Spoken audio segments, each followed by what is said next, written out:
Hello, Assalamualaikum warahmatullahi wabarakatuh. I am Siska Bintang Permata, and here I will deliver material about speech function politeness and cross-cultural communication. Subpoints of the topic are 1. The function of speech, 2. Politeness and address forms, 3. Linguistic politeness in different cultures. Masuk ke pembahasan yang pertama, the function of speech. Function of speech ini ada dua, yaitu affective or social function and referential or informative function, yaitu fungsi afektif atau sosial dan juga fungsi referensial atau fungsi informatif. Terlihat dalam contoh 1, example 1, percakapan antara bos dan sekretarisnya. Dalam percakapan tersebut, mereka membangun hubungan baik antara keduanya dan ini dinamakan dengan fungsi sosial. Nah, fungsi sosial ini membangun tingkat hubungan dan rasa hormat yang sesuai dan masih relevan. Next, there are number or ways of categorizing the function of speech. The following list has proved a useful one in sociolinguistic research. Ada beberapa cara untuk mengkategorikan fungsi bicara, yaitu ada 6 tersebut. Pertama, ekspresif, yaitu mengungkapkan perasaan pembicara. Contohnya, I'm feeling great today. Yang kedua, direktif. Direktif ini berusaha membuat seseorang melakukan sesuatu. Contohnya, clear the table, bersihkan meja. Next, referential. Referensial ini memberikan informasi kepada pendengarnya, yaitu seperti contohnya, at the third stroke it will be 3 o'clock precisely. Pada langkah ketiga tepat pukul 3. Yang keempat, metalinguistik.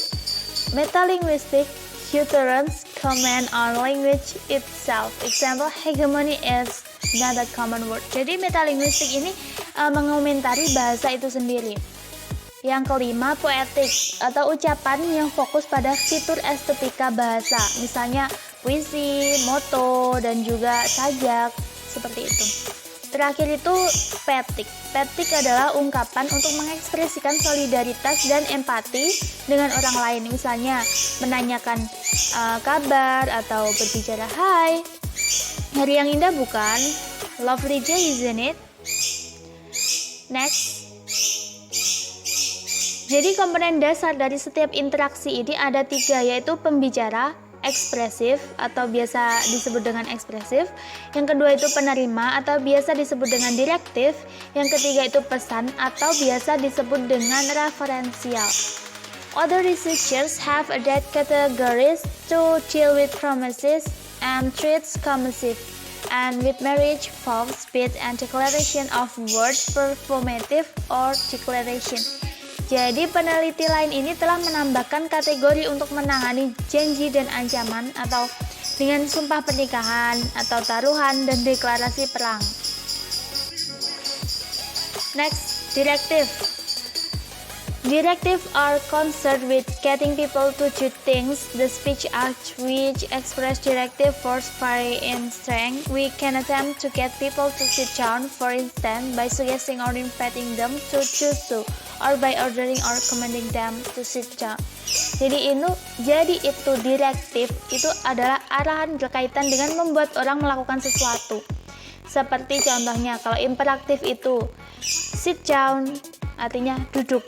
Itu artinya imperatif, duduk. Kalau interrogatif itu could you sit down, bisakah Anda duduk? Itu ada tanda tanyanya, itu interrogatif. Yang ketiga, deklaratif. Deklaratif itu it better you to sit down, sebaiknya Anda duduk. Sebaiknya Anda duduk itu masuk ke dalam deklaratif. Nah, faktor yang mempengaruhi pilihan pembicara tentang bentuk direktif itu ada 3, yaitu the social distance between participant atau jarak sosial antar peserta, seperti hurry up, will be late, wait a minute. Nah, ini kalau kamu bicara kepada orang yang sudah akrab itu akan mudah untuk bicara hurry up, will be late. Kalau orang yang sudah akrab biasa saja. Kalau orang yang belum kenal, kamu mengucapkan hurry up, will be late itu terkesan tidak sopan. Yang kedua, their relative status atau status relatif mereka. Contohnya cara bicara bos dengan staff itu tentu sangat berbeda antara bicara staff dengan staff. Yang ketiga, the formality of the context atau formalitas dari konteksnya itu sendiri.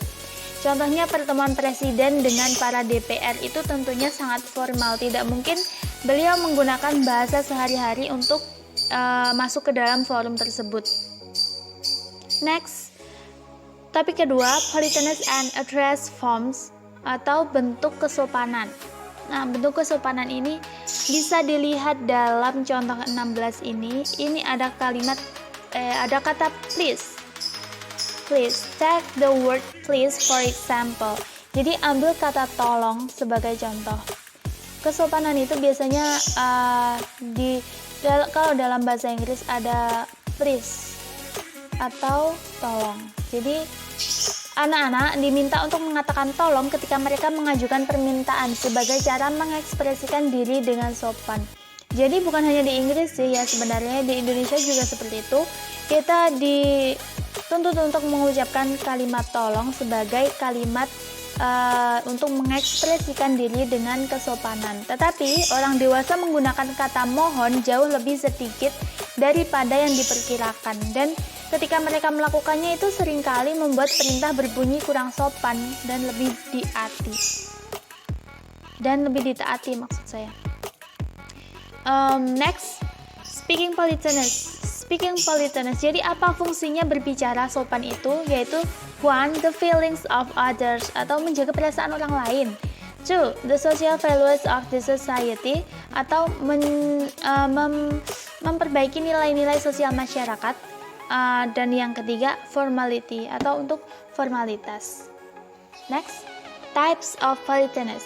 Politeness ini dibagi menjadi dua, yaitu positif dan juga negatif. Positif ini menekankan sikap dan nilai bersama.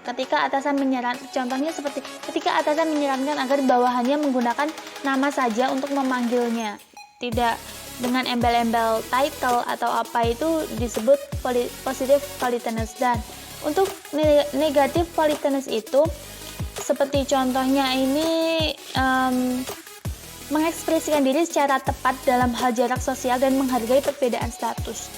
Ini tuh disebut dengan negatif politeness. Contohnya itu menggunakan gelar atau nama belakang untuk atasan Anda. Misalnya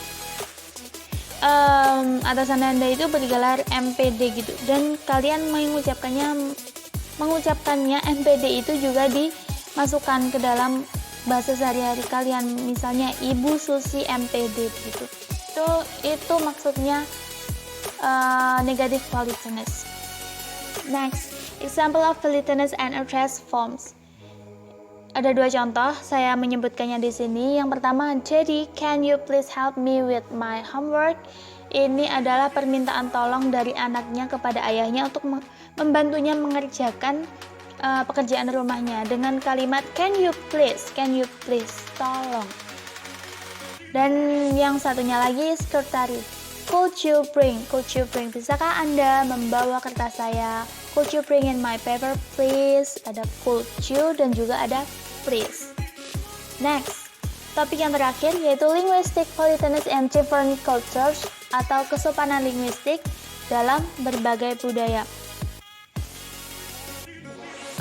The potential areas of misunderstanding are even greater when we venture into new cultures. Anyone who has traveled outside their own speech community is likely to have had some experience of miscommunication based on cultural differences. Often this relates to different assumptions deriving from different normal environment.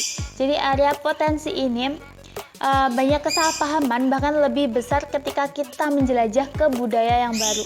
Siapapun yang bepergian keluar komunitas tuturnya sendiri kemungkinan besar pernah mengalami miskomunikasi ini karena perbedaan budayanya. Jadi seringkali ini berhubungan dengan asumsi berbeda yang berasal dari lingkungan normal yang berbeda.